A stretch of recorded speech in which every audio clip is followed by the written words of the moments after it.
سب سے پہلے بات کرتے ہیں ایران جنگ کی آگ سے پورے خطے کو بچانے کا اہم ترین مشن، ثالثی کا میدان ہو یا سفارتی محاذ، پاکستان صف اول میں کھڑا ہو گیا۔ امریکہ اور ایران کو ایک میز پر بٹھانے کا بیڑا اٹھا لیا۔ پاکستان کے لیڈنگ رول پر سعودی عرب سمیت ترکی اور مصر نے لبیک کہہ دیا۔ تینوں ملکوں کے وزرائے خارجہ آج اسلام آباد میں سر جوڑ کر بیٹھ رہے ہیں۔ نائب وزیر اعظم اور وزیر خارجہ اسحاق ڈار کی زیر صدارت اس اہم ترین اجلاس کے دوران خطے میں کشیدگی کم کرنے کی تجاویز کو حتمی شکل دیے جانے کا امکان ہے۔ پاکستان کے قائدانہ کردار کو خود سپر پاور امریکہ کی حمایت بھی حاصل ہے، جبکہ عرب اور دیگر خلیجی ممالک کے علاوہ چین، روس، فرانس اور برطانیہ جیسی عالمی طاقتیں بھی سراہ رہی ہیں تاکہ جلد از جلد جنگ کا خاتمہ ہو۔ تو آج کا دن بہت اہم ہے اور اسلام آباد نے آنے والے مصر، ترکی اور سعودی وزرائے خارجہ کی وزیر اعظم شہباز شریف سے بھی ملاقات ہوگی۔ پوری دنیا کی نظریں اس وقت اسلام آباد پر لگی ہوئی ہیں، جبکہ تمام تر صورتحال پر بات کرنے کے لیے ہمارے ساتھ موجود ہیں سینئر تجزیہ کار، لیکن ان کی طرف جانے سے پہلے میں چاہوں گا کہ تازہ اپڈیٹ لیتے ہیں اسلام آباد میں سما کے نمائندے ٹیکا خان ثانی سے۔ ٹیکا خان، بتائیے گا دفتر خارجہ میں کب تک اجلاس شروع ہوگا؟ جی بالکل، مصری وزیر خارجہ ڈاکٹر بدر عبدالعطیہ پہنچ گئے ہیں وزارت خارجہ میں، اور deputy prime minister Ishaq Dar نے بطور وزیر خارجہ ان کا وہاں استقبال کیا۔ اس کے بعد بائی لیٹرل میٹنگ اس وقت ہے، اور اس کے بعد یقیناً علاقائی صورتحال پر خاص طور پہ مصر اور پاکستان کے تعلقات اور جو خطے میں کشیدگی ہے اسے کم کرنے کے حوالے سے ایک تو یہ معاملہ طے کیے جائیں گے۔ اس کے بعد یقیناً جو ایک بڑی میٹنگ ہونے جا رہی ہے 4 جو مسلم ممالک ہیں اس سے کے حوالے سے بھی معاملات جو ہے وہ اس میٹنگ میں طے کیے جائیں گے۔ بڑی پیش رفت یہ ہے کہ پاکستان 4 مسلم ممالک کے وزرائے خارجہ کی جو میٹنگ ہے اس کو ہوسٹ کرنے جا رہا ہے، اور مشرق وسطیٰ کے امن کا جو راستہ ہے وہ اسلام آباد میں تعین کیا جائے گا، طے کیا جائے گا۔ اور اس حوالے سے جو پیس ٹاک ہے، کئی چیلنجز ہیں اس میٹنگ کے حوالے سے۔ ایک تو ترکیہ کے وزیر خارجہ بھی رات کو پہنچ چکے ہیں پاکستان میں، اس وقت اسلام آباد میں موجود ہیں، اور مصری وزیر خارجہ وہ بھی پاکستان پہنچے تھے، ابھی وہ وزارت خارجہ میں میٹنگ کر رہے ہیں۔ بڑی ڈیولپمنٹ اور چیلنجز جو ہے، ایک تو پیس ٹاک کا شروع کرنا، اس کا طریقہ کار، اور اس کے بعد امادگی تمام جو بااثر مسلم ممالک ہیں ان کی، اور اس کے بعد خطے میں جو صورتحال ہے خلیجی ممالک کی آپس پہ جنگ روکنا، اس کے بعد تیل کی سپلائی اور دیگر جو بحران ہے اس سے بچنے کے لیے مختلف جو فیصلے کیے جائیں گے۔ اور اس کے بعد جو 4 وزرائے خارجہ ہیں، سعودی وزیر خارجہ کی آمد کا انتظار ہے، اس کے بعد پاکستان ہی میزبانی کرے گا۔ آج کے دن جو ہے وہ ظہرانہ بھی دیا جائے گا۔ اس کے بعد وزیر خارجہ کی طرف سے، چونکہ وہ اس کی صدارت کر رہے ہیں deputy prime minister Ishaq Dar, اور اس کے بعد یقیناً ایک طویل نشست ہوگی، 4 ممالک کا کنسنسس ہوگا اس پہ، چونکہ اس سے پہلے وزیر اعظم شہباز شریف نے جو ایرانی صدر ہیں ان سے جو بات کی، اس پہ یقیناً اعتماد سازی نظر آئی، اور اس کے ساتھ ساتھ انہوں نے مکمل اعتماد کا اظہار کیا پاکستانی پرائم منسٹر اور پاکستان کی جو سفارتی کوششیں ہیں اس حوالے سے۔ اور پاکستان یہ اکیلے انفرادی طور پر یہ کوششیں نہیں کر رہا، ریجنل ممالک کے ساتھ ریجنل ممالک بھی پاکستان کے ساتھ مکمل تعاون کر رہے ہیں۔ بہت شکریہ ٹیکا خان، آپ نے تفصیلات سے آگاہ کیا۔ اس سے متعلق ہم مزید اسے ان لینتھ ڈیٹیل میں ڈسکس کرنے کے لیے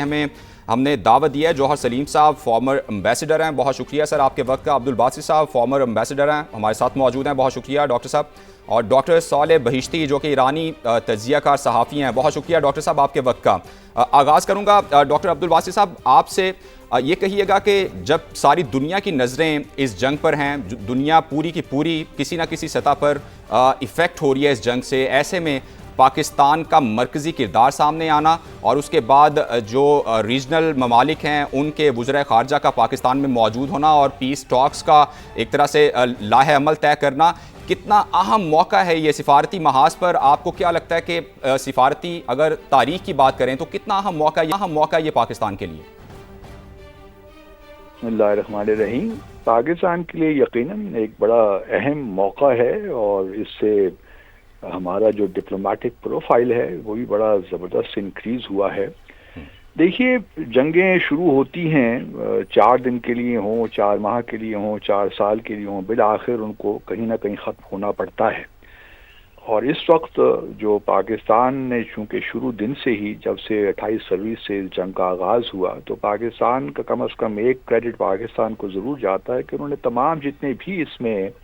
کردار تھے ان کے ساتھ ڈپلومیٹکلی ہم ان ٹچ رہے، چاہے وہ امریکہ ہو، ایران ہو، خلیجی ممالک ہوں، اور چونکہ ہمارے سب سے انٹرسٹ وابستہ ہیں تو ہم نے ایک نیوٹرل پوزیشن شروع دن سے ایک لے رکھی ہے، تو اس وجہ سے ایک بڑا اعتماد پاکستان کی پوزیشن میں رہا۔ اب آج اور کل جو ملاقاتیں پاکستان آباد میں ہو رہی ہیں ان میں یقیناً جو پہلا اسٹیپ ہے وہ ایک سیز فائر کا ہے، کیونکہ جب تک سیز فائر نہ ہو جی اس وقت تک سبسٹینٹیو گفتگو نہیں ہو سکتی۔ امریکہ نے اپنا 15 پوائنٹ پروپوزل پیش کیا، وہ ایک میکسیملسٹ پوزیشن ہے۔ اسی طرح ایران نے بھی ایک 5 نکاتی اپنی پروپوزلز پیش کی، وہ بھی ایک میکسیملسٹ پوزیشن ہے۔ ابھی جو بیٹھک اسلام آباد میں ہو رہی ہے، کیونکہ ہمارے وزیر اعظم نے گزشتہ روز ایران کے صدر مسعود پزشکیان سے بھی تقریباً 1.5 گھنٹے تک ٹیلی فونک ان کی بات ہوئی، تو اس سے یہ بھی تاثر ملتا ہے کہ ہم اس بیٹھک سے پہلے ایران کی بھی جو ریڈ لائنز ہیں، جو فلیکسیبلٹی پاسبلٹیز ہیں، ان کا ہم نے ایک تجزیہ ڈیفینیٹلی اسیسمنٹ کی ہوگی، ایران کو بھی اعتماد میں لیا ہوگا۔ تو ابھی جو یہ ہے کہ سب سے پہلا اسٹیپ وہ یہی ہے کہ کس طریقے سے ایک سیز فائر ہو جائے، اور اس کے بعد پھر امریکہ اور ایران کے جو ہیں ان کو مذاکرات کی ٹیبل پہ لایا جائے۔ بالکل۔ اور یہ بھی میں امید کرتا ہوں کہ جب جوائنٹ اسٹیٹمنٹ آج یا کل ایشو ہوگی تو اس کے نتیجے میں کہیں نہ کہیں میں انڈیکیشن ضرور ملیں گی، کیونکہ دیکھیے اگر آپ اسرائیل اور امریکہ کے نقطہ نظر سے دیکھیں تو جو ان کے آبجیکٹیوز ہیں وہ تو پورے نہیں ہو پائے۔ اس وقت ساری جو توجہ کا ارتکاز ہے وہ اسٹریٹ آف ہارموز پہ ہے، اس کو کس طرح کھلوانا، اور یہ بہت بڑا لیوریج ایران کے پاس ہے۔ جی۔ تو اب لگتا کچھ یہی ہے کہ ایران کو بھی میں سمجھتا ہوں کسی اسٹیج پہ کہیں نہ کہیں فلیکسیبلٹی دکھانی پڑے گی، کیونکہ ایک جہاں امریکہ کے اندر اور اسرائیل کے اندر ان کی حکومتوں پہ پریشر بلڈ ہو رہا ہے،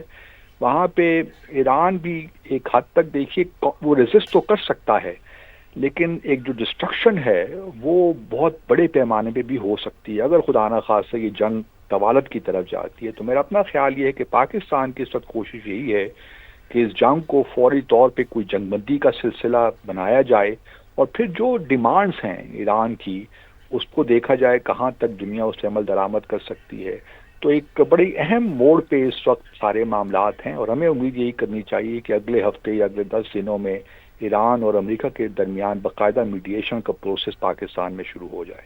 صحیح، باسط صاحب آپ کا پوائنٹ آ گیا۔ جوہر سلیم صاحب میں آپ کی طرف آنا چاہوں گی، آپ بھی یہ کہی گا کہ پاکستان کی جانب سے ایران اور امریکہ کو ایک میز پر لانے کی کوشش کو آپ کس حد تک عملی اور کامیاب حکمت عملی سمجھتے ہیں؟ پاکستان کا رول تو جس طرح ساری دنیا اس وقت دیکھ رہی ہے بہت ہی اہم ہے، کیونکہ دیکھیں پاکستان ان چند محدودے کے ممالک میں سے ہے جن پہ ایران بھی اعتماد کرتا ہے، سعودی عرب اور باقی خلیجی ممالک بھی اعتماد کرتے ہیں، اور امریکنز بھی اعتماد کرتے ہیں۔ تو یہ بہت ہی یونیک پوزیشن ہے۔ اس طرح کے چند کچھ ملک جو اور ہیں وہ بھی اس وقت اسلام آباد میں ہی موجود ہیں، ان کے وزراء خارجہ جس طرح باسط صاحب نے بھی کہا، دیکھیں ایجپشنز ہیں، ترکیہ ہے، پھر سعودی عرب جو ہے ان کا رول بہت اہم ہے۔ سعودی عرب کے جو فورن منسٹر ہیں ظاہر ہے کہ وہ پورے صرف سعودی عرب کو ریپرزینٹ نہیں کرتے، بلکہ وہ جو جی سی سی کنٹریز ہیں سارے ان کے پرسپیکٹیو کو بھی ایک لحاظ سے وہ ریپرزینٹ کرتے ہیں۔ تو دیکھیں اور میں بالکل اس چیز سے بھی اتفاق کرتا ہوں کہ یہ آف ریمپ جانے کے لیے اس وقت بہت ہی ایک اچھا وقت ہے، کیونکہ دونوں سائڈز نے بالکل ٹھیک ہے کہ ایک جو ہے نا جو امریکنز اور اسرائیلیز اس سائڈ سے کافی زیادہ ڈسٹرکشن ہوئی ہے ایران میں، لیکن ایران نے بھی اپنی ریٹیلیشن ایک افیکٹو ثابت کی ہے۔ تو لیکن یہ ایک اسیمیٹرک وار ہے، کوئی وہ اس طرح تو ہے نہیں کہ دونوں طرف طاقت کا توازن ایک جیسا ہے۔ تو جو اسیمیٹرک پیرٹی ایران کو اس وقت ملی ہے وہ ان کے لیے ایک اچھا وقت ہے کہ اسی میں اس کو ٹرانسلیٹ کریں اب امن کی طرف اور ایک اچھا معاہدے کی طرف، اور اس میں کیونکہ اس کے بعد اگر یہ نہیں ہوتا تو میں یہ سمجھتا ہوں کہ پھر جو ہے نا اس میں امریکنز، میرا نہیں خیال کہ پریزیڈنٹ ٹرمپ کی یہ خواہش ہوگی کہ جنگ بہت لمبی ہو، وہ تو شاید اس کو 2 ہفتہ پہلے ہی ختم کرنا چاہتے، وہ تو بار بار تلاش کر رہے تھے کہ ان کو وکٹری ملے اور بس وہ اس کو ختم کریں، کیونکہ وہ لمبی جنگوں کے حق میں نہیں ہے۔ لیکن اسرائیل ہے جس کو شوق ہے، جو چاہتا ہے کہ لمبی جنگیں ہوں، اور وہ کیوں؟ وہ اس لیے کہ نیتن یاہو کی بقا، سیاسی بقا اس میں ہے کہ جنگیں چلتی رہیں۔ تو یہ بیسیکلی اس وقت اگر جنگ طوالت اختیار کرتی ہے تو یہ اسرائیل کے انٹرسٹ کے لیے زیادہ بہتر ہوگی، اور ایران اور امریکہ کے انٹرسٹ کے لیے میں سمجھتا ہوں کوئی بہت زیادہ اچھی نہیں ہوگی، اور ساتھ ہی ساتھ اس خطے کے لیے اور اس خطے کے اراؤنڈ جو خطے ہیں، کیونکہ یہ اسٹریٹ آف ہارمز کی جو بندش ہے جس سے 20% تیل دنیا کا، 31% گیس، 34% فرٹیلائزرز، تو جس کی وجہ سے یہ صرف یہ نہیں خطرہ کہ کرائسس انرجی کرائسس ہوگا ایک دنیا میں جو کہ ابھی بھی ہم دیکھ رہے ہیں، بلکہ ایک فوڈ کرائسس بھی اس کے بعد ہونے کا بہت ہی ایک جو ہے نا چانس ہے. تو اس لیے یہ اور اس وقت جو ڈپلومسی ہو رہی ہے اس میں پاکستان کا تو بہت ہی نمایاں کردار ہے. اور تو یقینی طور پر بلکہ ابھی یہ تو امید بات بھی ہو کی رہی جا تھی رہی ہے کہ کے اس بعد کا جو ہے نا نتیجہ خیز یہ معاملہ ثابت ہو. جوہر صاحب ہمارے ساتھ ہی موجود رہی ہے. تہران سے ڈاکٹر صالح ہمارے ساتھ موجود ہیں. ڈاکٹر صاحب یہ بتائیے، ایک تو اوور آل سینٹیمنٹ بتائیے، چونکہ پہلے امریکہ کے جو نکات سامنے آئے، ڈیمانڈز اگر کہا جائے تو غلط نہیں ہوگا، پھر ایران کی جانب سے رد عمل سامنے آنا، ابھی جو بات چیت ہو رہی ہے چونکہ بات آگے بڑھ رہی ہے، جس طرح اسحاق ڈار یہ کہہ رہے ہیں کہ آبنۂ ہرمز سے 20 جہاز گزرنے کی اجازت دی گئی جو پاکستانی پرچم بردار ہوں گے، تو اوور آل سینٹیمنٹ کیا ہے؟ اور یقینی طور پر ٹرسٹ ڈیفیسٹ بھی ہے امریکہ کو لے کر ایران کا، تو ایرانی کیا سمجھ رہے ہیں کہ یہ آپ کو ہوتا ہوا معاہدہ نظر آ رہا ہے؟ جی بسم اللہ الرحمن الرحیم، بہت شکریہ. دیکھیں جس طرح سے آپ نے کہا کہ امریکہ نے پہلے 15 نکاتی ایک ایجنڈا رکھا، اس کے بعد جو ہے ایران نے اس کو یکسر مسترد کر دیا، اور اس کے بعد جو ہے ایران نے اپنے پوائنٹس رکھے کہ یہ ہمارے شرائط ہیں اور اگر کوئی مذاکرات ہونے ہوں بھی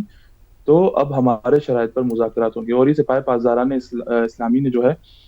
پہلے بھی یہ جو ہے واضح الفاظ میں یہ اعلان کیا ہے کہ اب ایران جو ہے منطقے میں یعنی اس خطے میں جو ہے بزرگی کر رہا ہے، یعنی اب بڑا ہو گیا ہے، اب اس کا طاقت میں اضافہ ہو گیا جنگ کے بعد.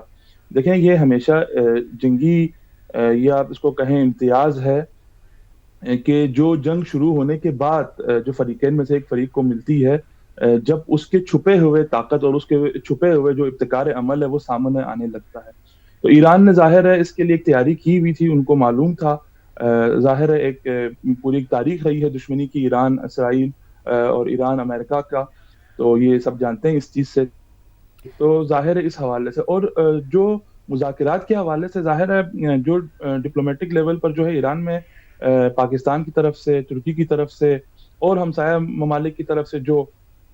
ثالثی کا کردار ادا کرنے کے لیے جو کوششیں ہو رہی ہیں اس کو سراہا جا رہا ہے ڈپلومیٹیکلی. لیکن ایک جو وہیں جس طرح آپ نے ذکر کیا جو ٹرسٹ ڈیفیسٹ ہے، اس بات کو کون انشور کرے گا کہ جن پوائنٹس پر جا کے پھر مذاکرات ہوں گے، طے پائیں گے، اس کو کون اس کو انشور کرے گا کہ امریکہ کو اس بات کا پابند بنایا جائے کہ وہ اس کو توڑے گا نہیں، اس معاہدے کو توڑے گا نہیں اور اس کی مخالفت نہیں کرے گا. اور جس طرح سے ہمارے ساتھی مہمان نے فرمایا کہ یہ اسرائیل کے بھی جو ہے اور خاص طور پر شخص نتنیاہو کے انٹرسٹ میں ہے کہ جنگ جو ہے لمبا ہو. گو کہ ایران کے لیے بھی یہ اچھی بات نہیں ہے کہ جنگ جو ہے وہ لینتھی ہو جائے، لیکن